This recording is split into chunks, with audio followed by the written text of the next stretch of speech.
जीवनात नवी गोष्ट करा. काय करता, कुठं करता, कधी करता या प्रश्नांची उत्तरे शोधणे म्हणजे अभ्यास करणे होय. कुणी कुणी परिस्थितीचे कारण सांगतात. आम्ही आमच्या चुका लपवण्यासाठी परिस्थितीवर दोष देत राहतो.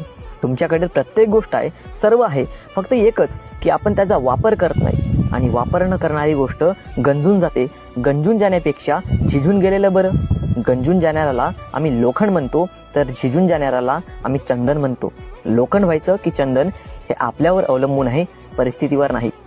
सगळ्यात महत्त्वाची गोष्ट, काही गोष्टी असतात, काही कमतरता असतात. कुणाला नैसर्गिकरित्या उंचीच कमी असते, मग त्यानं काय करावं? उंची कमी आहे म्हणून निराश व्हायचं?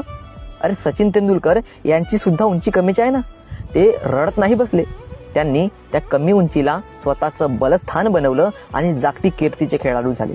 काय कमतरता आहे तुमच्यात? गरीब आहात, अरे उत्तम आहे ना. मग संधी आहे श्रीमंत व्हायला.